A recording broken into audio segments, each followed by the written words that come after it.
the book, The Power of Awareness, um, they were explaining that we can forget like who we are, what we are, but we can never forget that we are, right?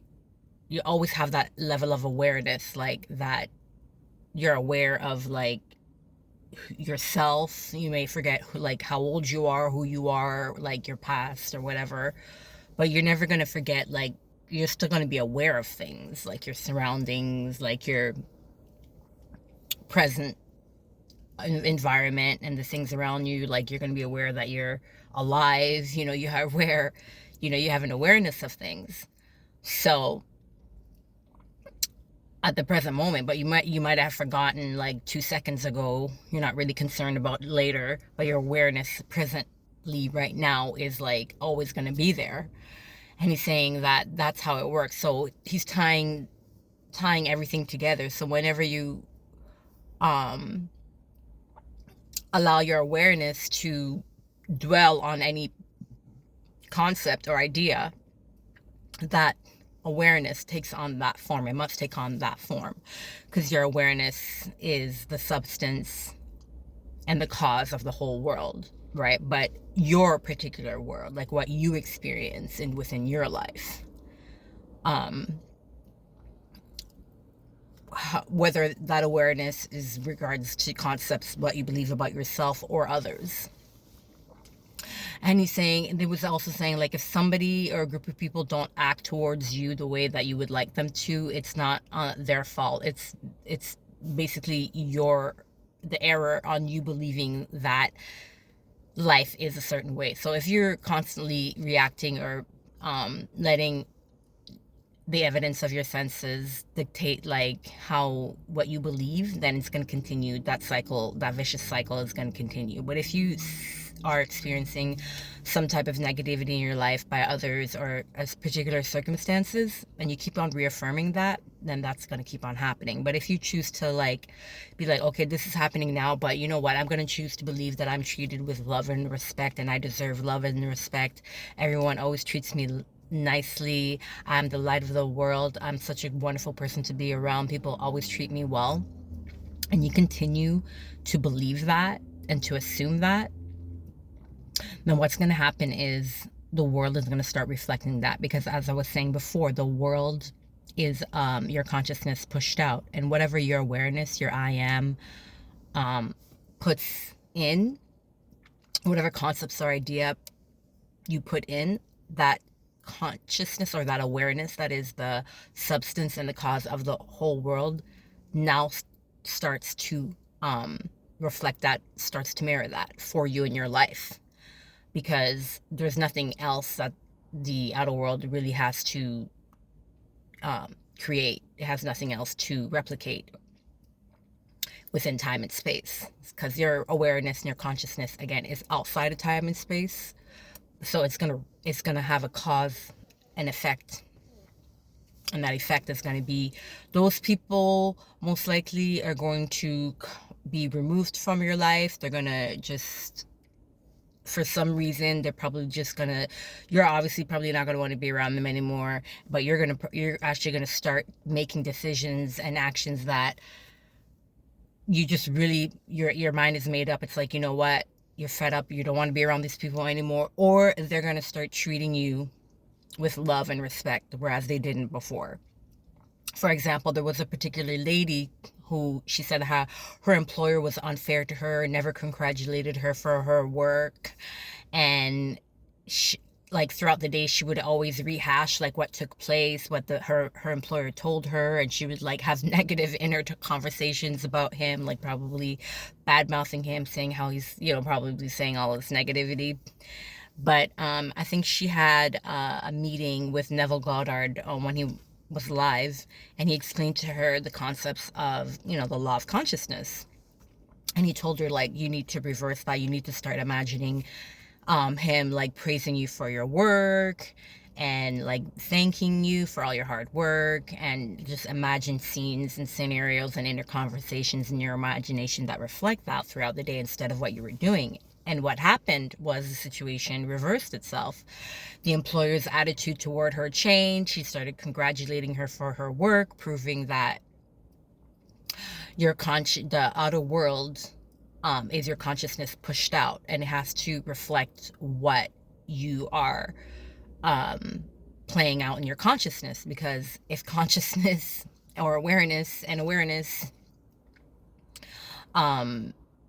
that I am, right, and whatever your consciousness puts into that I am, so your I am is like the light, you're aware, what your awareness, and then what you're aware of is the actual object within your consciousness.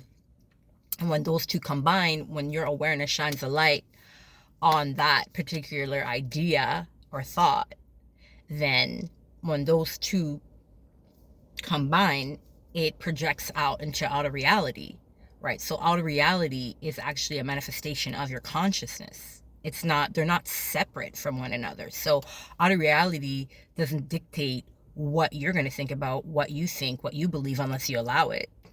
And outer reality has no motive of its own. It has no other, it's made out of your consciousness, so it has nothing else to do. It has nothing else to project. It has nothing else to show you, because it's not divided. You're all one, right? So you have to remember that. So the situation reversed itself. So I'm not saying that for her scenario, that's just how it played out. But it's not like everybody in your life that is going to be able to resonate with the thoughts and the ideas and the concepts that you portray within your mind. So those people may have to fall out of your life in order for that manifestation to come through.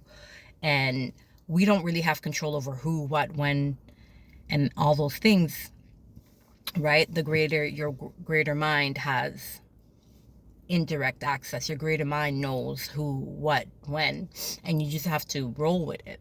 Obviously you have to lean on your intuition, and follow your heart. And like deep down inside, like if somebody's resonating with you, if you know right from wrong, and you really have to be able to start filling your mind with new ideas. There's a verse in the Bible, for verily I say unto you, whatsoever be true, whatsoever be lovely, whatsoever be of good rapport, if there be any virtue, fill your mind with these things. And this is the thing, we have to go and fill our mind with spiritual concepts, like principles of life, like love, happiness, abundance, joy, and we have to fill our mind with these things, not with the evidence of the fact, not with competition, hate, jealousy. All those feelings are not in accord with the principles of life, right? So if you want to fill your mind with like love, concepts of love, peace, you're free to do what you want. But if you want like your life to reflect that, that's what you need to reflect within you. And another thing is, when it comes to forgiveness, when it comes to like forgiving other people, it's like certain people you want to forgive because like that it was a genuine mistake.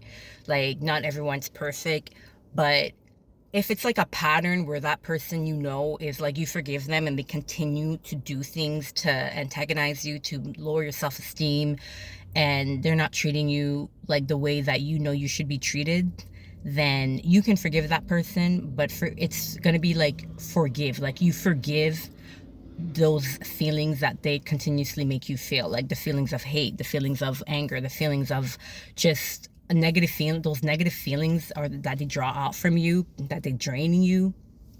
Those are the feelings, those that you want to forgive. You want to basically forget. With the saying forgive and forget, you want to forgive by basically letting go of those feelings, by letting go of thinking about them, and forget them, and start filling your mind with what you want to experience. Tell yourself you deserve the things that you want to experience. Believe that it's possible for you. Believe that you deserve it, and that you allow those people or those situations to come into your life, and think about it as if it's already occurred or it's sure to come. You know what I mean? And that's what real forgiveness is about. And if they're able to fully change, not by what they say, but what their actions dictate, like the actions speak louder than the words. That's what is more important. The pattern. You want to catch their pattern, right? Like they say something and they back it up with an action that reflects that. So it's not just like words only. It's also how what they do.